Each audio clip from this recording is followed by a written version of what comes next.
caros alunos, vamos começar aqui o estudo do capítulo 3. O assunto é arquitetura e registradores da CPU-PC, né? Bom, no início eu vou pedir para vocês darem uma leitura, tá? Uma leitura, eu vou passar aqui bem en passant, porque é só uma introdução.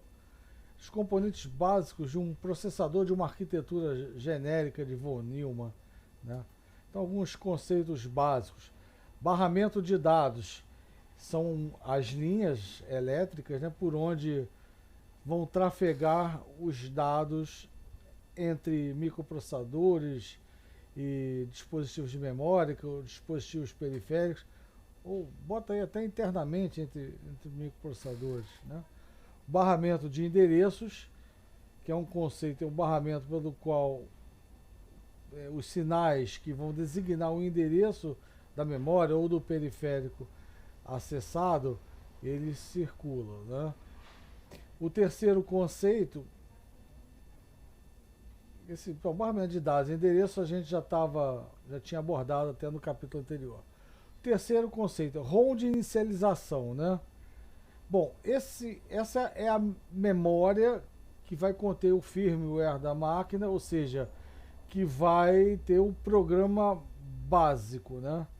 Então, o que o programa, o firmware básico vai fazer, né? Ele vai conter rotinas de configuração do sistema, né? Configuração do sistema, rotinas de inicialização, diagnóstico, né? O que tem, o que não tem, checagem do sistema, o que está ligado, o que não está ligado, rotinas básicas de entrada e saída. Por exemplo, vou dar algumas rotinas que são da BIOS. O GET, por exemplo, aquele que vocês usam na linguagem C. Então, o GET, inicialmente, não é uma rotina que chama uma função do sistema operacional, né? Não é um cabeçalho que chama uma rotina do sistema operacional. Chama da BIOS, ela contém essas rotinas básicas. Rotinas de inicialização do modo VGA, por exemplo, são rotinas da BIOS e não rotinas do sistema, né? E finalmente, a rotina que vai carregar o sistema operacional, né? Ou seja, será responsável pelo boot. Então, a ROM de inicialização, ela tem que ter em qualquer arquitetura, né? E depois, quando o sistema operacional for carregado, aonde? Na RAM, né? Aí os aplicativos também serão carregados na RAM. Muito possivelmente até a ROM passa a ser desabilitada, ou você faz o que chama de Shadow BIOS, copia a BIOS para a RAM para ter uma velocidade maior, tá? Bom, nosso primeiro registrador que a gente vai citar aqui é o ponteiro de instrução. Muitas arquiteturas chamam de contador de programa. Ele é um registrador que vai marcar qual a função do ponteiro de instrução. Ele vai marcar o endereço, o ponteiro, para a próxima instrução que será executada. Então, você rodou uma instrução, ou está rodando, ou pegou a instrução e está se preparando para executar, o ponteiro de instrução já vai apontar para a próxima instrução. Ele que marca onde o programa está sendo executado. Por exemplo, uma instrução de salto, if alguma coisa. O que esse if alguma coisa faz eletricamente dentro do processador? Vai verificar essa condição, vai continuar incrementando o ponteiro ou vai fazer um load do ponteiro de instrução para o endereço após, né, o trecho de código que vai ser executado condicionalmente, tá? Bom, a RAM de programas e de dados, externo processador, a gente pode, não vamos nem falar de memória cache por enquanto. Essa memória é a sua RAM do seu computador, 1 GB, 2 GB, 4 GB, 8 GB de RAM, aonde os aplicativos e dados serão gravados, né?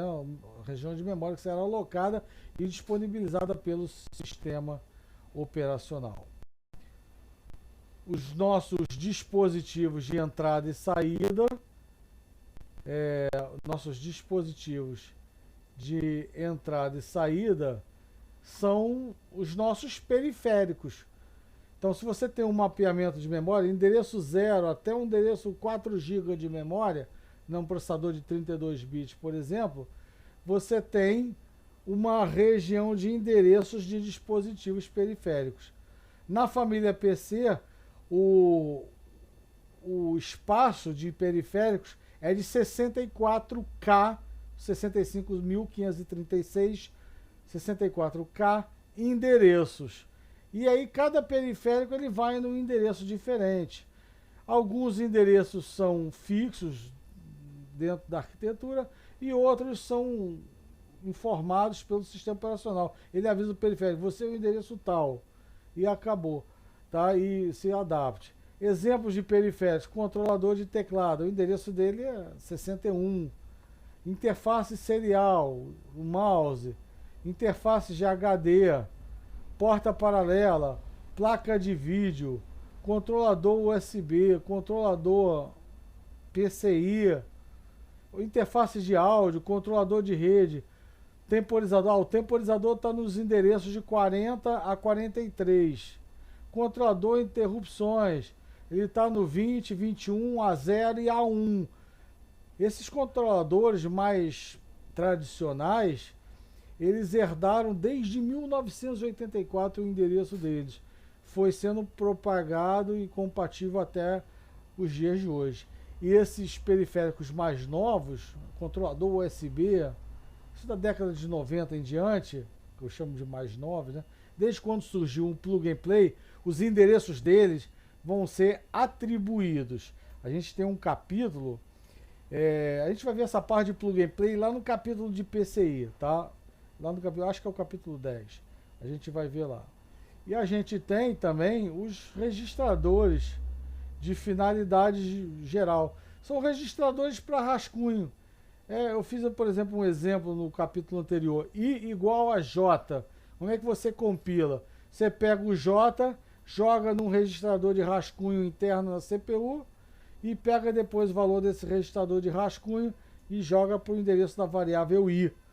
Né? Quer dizer, são registradores que são rascunho para operações, são usados. Vamos depois, com mais calma, ver particularidades deles. Todo processador tem unidade de lógica e aritmética, né?